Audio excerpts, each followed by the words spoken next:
You can test Terrence's line when he calls back. Well, which cable is it that's going down there? Let's Is that dive into this because follow the line. I have watched all the Tampa Talk shows. I've watched everything. I've watched it. Okay, good. I did it for both of us, right? And I have a lot of friends on the Bucs. You know, I'm far enough removed now that my love for the Buccaneers has come back, right? And I like to see them do well. But you're a professional media person. I am. Okay. I am. No, that's what I'm saying. As well as a professional coach, right? Which will update the people later. But the funny thing to me is when the Tampa Bay Buccaneers won the Super Bowl, the defensive coordinator was who? Todd Bowles. Who was offensive coordinator? Byron Leftwich. Right? Yes. The year when Tom Brady threw for the most yards in the NFL and barely lost the MVP to Aaron Rodgers, his offensive coordinator was Byron Leftwich. Yeah. Now Tom Brady plays bad, and all anybody wants to do is blame Byron Leftwich and Todd Bowles. He had to They throw the forget ball. how to coach. He threw the ball 66 times. There's no reason Tom Brady should throw the ball 66 times in a game. And He had no run attack. There was My no question to you there was is, no offense. my question to you is, the only thing that changed, and again, I have my gripes with who was the coach before? I forget his name because Bruce Arians. Bruce Arians. The only difference is Bruce Arians. You mean Ring of Honor? Yeah, Ring of Honor Bruce Bruce Arians. Arians, right? And what do I always talk about on this show? Great quarterbacks need somebody who's going to check them and who's going to be like, we're going to go do this. That's all that changed in his life. But there's no running attack. Where was Fournette during this process? I don't Like, there was care. no- I there was no don't. run I don't attack. care if you get 2 yards a game. Give it to him 30 times. Right. You're asking. You're asking. Well, that does offensive- fall on Byron.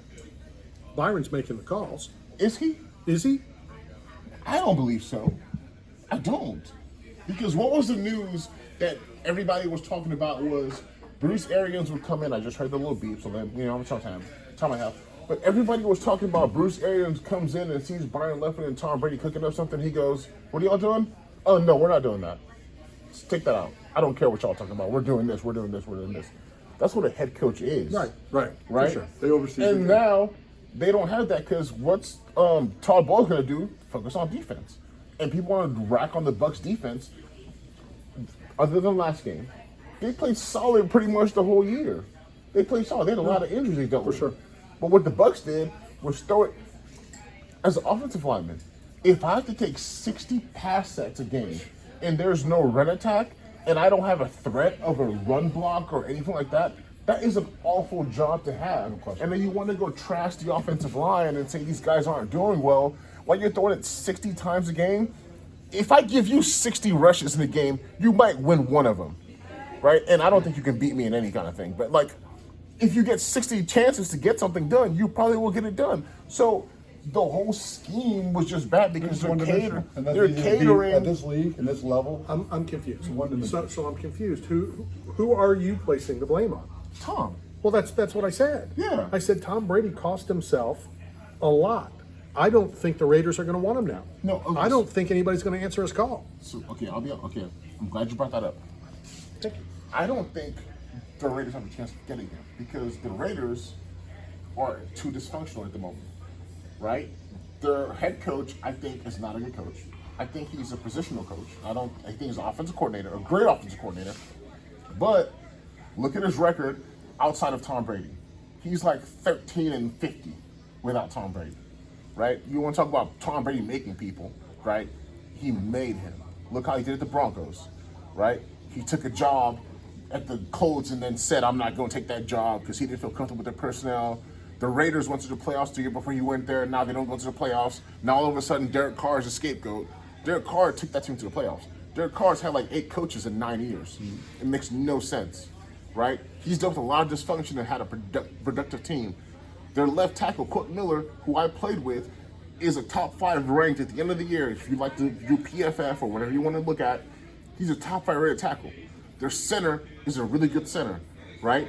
They have a serviceable right tackle, right? Jermaine Ulamore. They have 2 of the best defensive ends, edge rushers in the country, Max Crosby and Chandler Jones, which we'll talk about John Jones later because some exciting news from the UFC. For sure. But 2 of the best edge rushers, Darren Waller, even though he was hurt. Hunter Renfrow, a great slot receiver.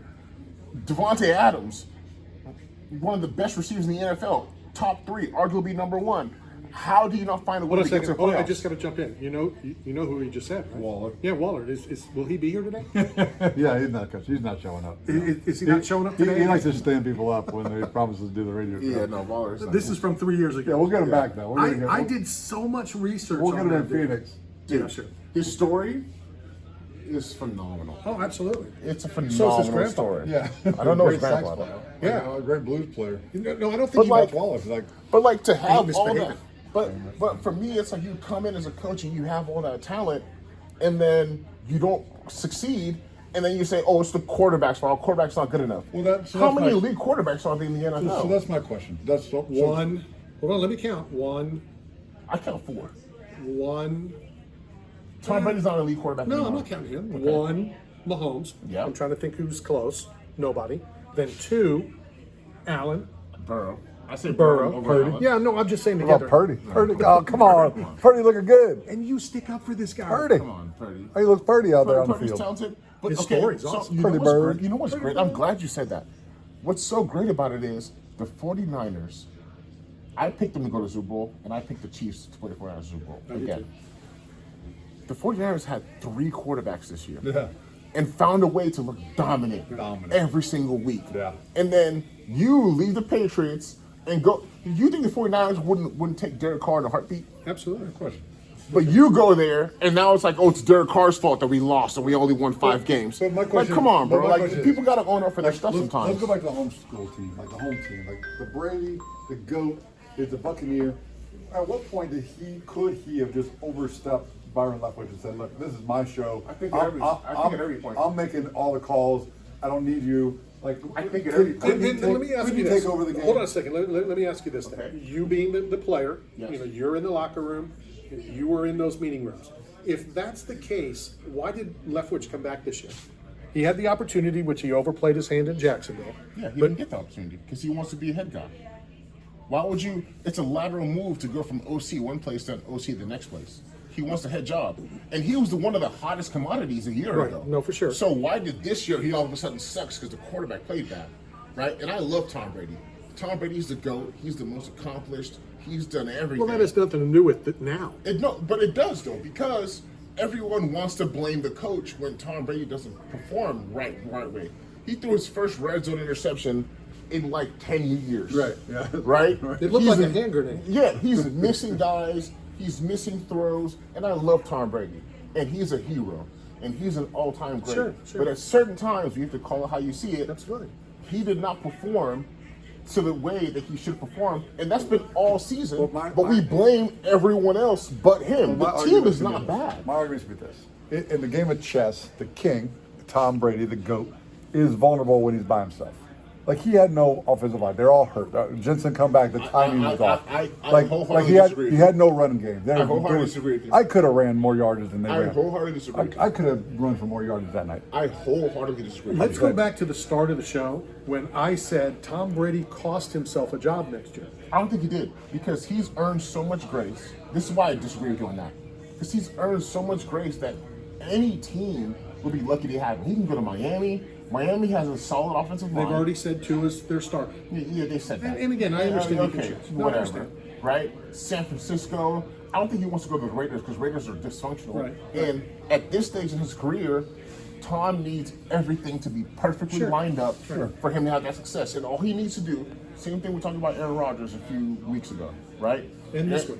And this week, right? Aaron Rodgers, at that point in his career, he needs a good running game and he needs a good receiver so he can make the 5 or 6 throws in a game to win them the game. But that whole era of when those two guys are doing Mahomes things or Joe Burrow things to make guys better and win games, they're done with that now. They're too old. They don't have those, talents anymore. I just have a more important question. Okay. So you said that you're now far enough removed from the Buccaneers. Yes. To now have the love for the Buccaneers again. Yes. Yet You're you're wearing a gonna bring Saints, but you're wearing a Saints. Yeah, okay. So I'll tell I'll live on air. I'll say this right now.